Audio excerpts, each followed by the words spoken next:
श्री गंगा स्तोत्र। श्री गंगा स्तोत्र माँ गंगा को समर्पित एक अत्यंत शक्तिशाली और पवित्र स्तुति है, जिसकी रचना आदि शंकराचार्य ने की थी। इसके नियमित पाठ से मन को शांति मिलती है, मानसिक शुद्धि होती है, सभी पापों का नाश होता है और भक्त को मोक्ष की प्राप्ति होती है। धार्मिक मान्यता के अनुसार गंगा स्तोत्र का पाठ करने अथवा सुनने से या माता गंगा का स्मरण करने मात्र से मनुष्य के जन्मों जन्मों के पाप धुल जाते हैं और अंत में मोक्ष प्राप्त होता है। इसके लयबद्ध पाठ से मन की चंचलता समाप्त होती है, एकाग्रता बढ़ती है और घर में सुख शांति का वास होता है। इसके नियमित सुनने अथवा पाठ करने से शरीर में आध्यात्मिक जागृति आती है और व्यक्ति का आंतरिक व्यक्तित्व शुद्ध हो जाता है। सनातन धर्म में गंगा को सिर्फ एक नदी नहीं बल्कि जीवनदायिनी देवी माना जाता है। हिंदू धर्म में गंगाजल को अमृत माना जाता है। गंगा स्रोत के माध्यम से माँ गंगा की कृपा प्राप्त कर भक्तजन जन्म मरण के बंधन से मुक्ति मोक्ष की कामना करते हैं। देवी गंगा स्वर्ग से आने वाली एक दिव्य नदी है। जिन्होंने श्रद्धा पूर्वक उनकी प्रार्थना की उन्होंने मोक्ष प्रदान किया है। उन्हें विष्णु पदाब्ज शंभुता के नाम से भी जाना जाता है, जिसका अर्थ है कि वे श्री विष्णु के चरण कमलों से प्रकट हुई हैं। गंगा स्तोत्रम सुनने वाले की मनोकामनाएं पूरी होती है और वह अपने पापों से मुक्त हो जाता है।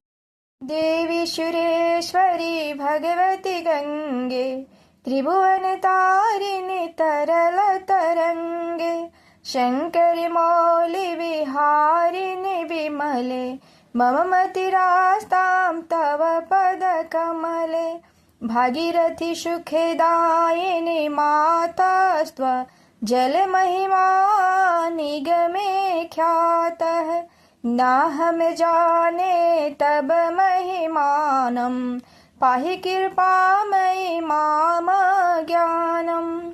देवी सुरेश्वरी भगवती गंगे त्रिभुवन तारिणी तरल तरंगे शंकर मौलि विहारिणि विमले मम मतिरास्तां तव पद कमले हरिपद पाद तरंगिनी गंगे हिमयुध मोक्ता धवल तरंगे दूरीकुरु मम दुष्कृति भारम कुरु कृपया भव सागर पारम।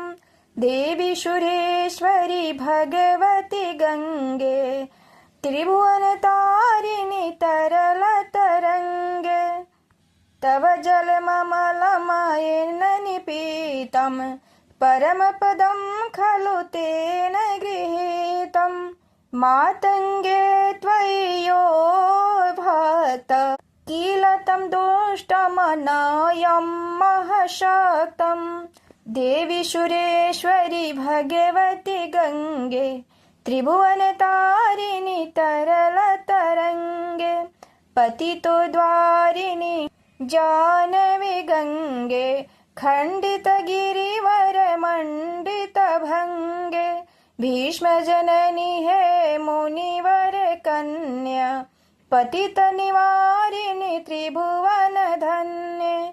देवी सुरेश्वरी भगवती गंगे त्रिभुवन तारिणी तरल तरंगे कल्पतमीवा फलदामलोके प्रणमति आस्तां न पतितशोके पारवार विहारिणि गंगे विमुख युवति कृतरलपांगे।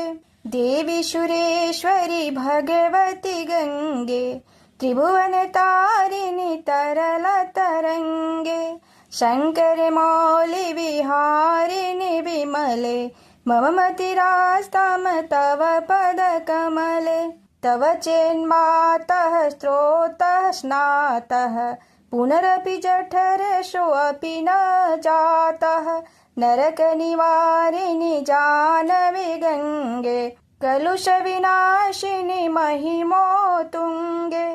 देवी सुरेश्वरी भगवती गंगे त्रिभुवन तारिणी तरल तरंगे पुनदर संगे पुण्य तरंगे जय जय जानवी करुणा पांगे इंद्र मुकुट मणि राजित चरणे सुखद शुभद भृत्या शरणे देवी सुरेश्वरी भगवती गंगे त्रिभुवन तारिणी तरल तरंगे रोगम शोकम तापम पापम हर मे भगवती कुमति कलापम त्रिभुवन सारे वसुधाहारे त्वमसि गति मम खलु संसारे देवी सुरेश्वरी भगवती गंगे त्रिभुवन तारिणी तरल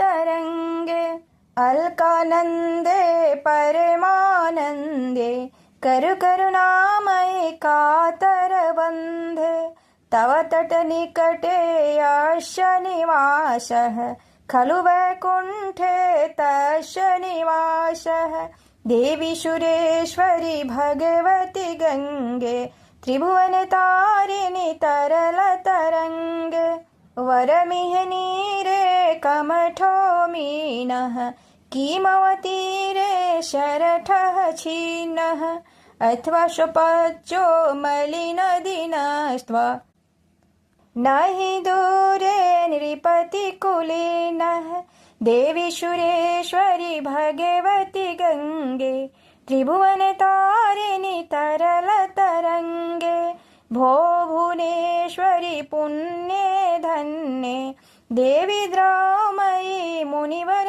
कन्ये गंगास्त्वामी मम मालम नित्यम पठित नरो याशय जयति सत्यम गंगास्त्वमी मम मलम नित्यम पठति नरो यः सह जयति सत्यम देवी सुरेश्वरी भगवती गंगे त्रिभुवन तारिणी तरल तरंगे येषां हृदये गंगा भक्ति तेषां भवति सदा सुखमुक्ते मधुरकान्ताब्जटिकाभिः परमानन्दकलितलतलाभिः देवी सुरेश्वरी भगवती गंगे त्रिभुवन तारिणी तरल तरंगे गंगास्त्रोतमिदं भवसारं वाञ्छितफलदं